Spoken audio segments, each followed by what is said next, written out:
Pada tanggal 9 Desember 1947 terjadinya peristiwa pembantaian di Rawagede.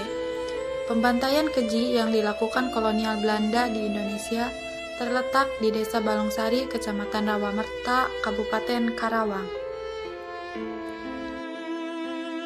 Pembantaian Rawagede terjadi pada periode agresi militer Belanda yang pertama. Alih-alih mengakui kemerdekaan Indonesia yang telah diproklamasikan Agustus 1945, Belanda malah berusaha mengembalikan kekuasaan kolonialnya.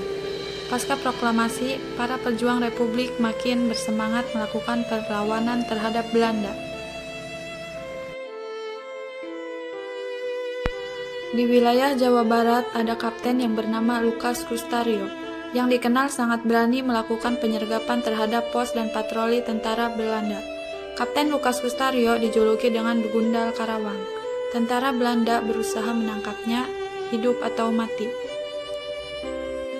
9 Desember 1947, pasukan Belanda pimpinan Mayor Alphonse Jan Henry Wijrien menyerbu desa Rawagede, karena desa ini menjadi salah satu basis gerilya Kapten Lukas Kustario. Mereka menggeledah rumah-rumah penduduk untuk mencari para pejuang dan penduduk laki-laki dewasa dari umur 15 tahun. Bila ditemukan laki-laki dewasa, ia akan disuruh keluar sambil mengangkat tangan di atas kepala. Apabila melawan atau melarikan diri, langsung tentara Belanda akan menembaknya hingga mati. Adapun mereka yang tertangkap dikumpulkan di perkarangan rumah atau di tempat yang cukup luas.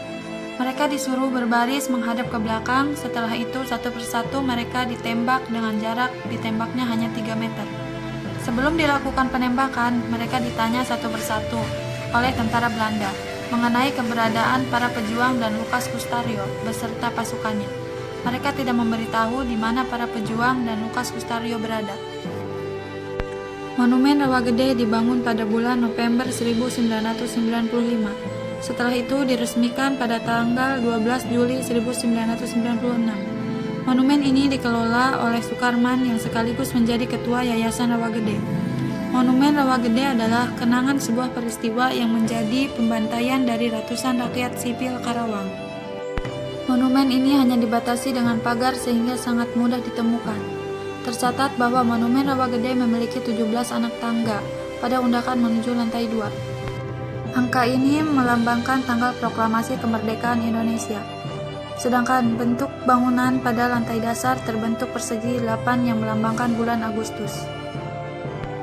Puncak monumen berbentuk piramid yang terbagi menjadi 4 bagian dengan ketinggian sekitar 5 meter yang melambangkan tahun kemerdekaan 1945. Nuansa yang dihadirkan di lantai bawah menggambarkan sebuah peristiwa pembantaian dari rakyat Karawang oleh tentara Belanda yang kejam. Di lantai atas ada patung seorang ibu mantem yang terbuat dari perunggu. Patung ini bersama dengan anaknya yang tewas di pangkuannya yang berlumur darah. Di belakang patung terdapat puisi dari Khairil Anwar yang berjudul Antara Karawang Bekasi. Pada belakang monumen ini terdapat 181 makam pahlawan yang disebut dengan makam pahlawan Sampurna Raga. Makam ini adalah makam dari korban pembantaian di Rawagede oleh Belanda pada tahun 1947.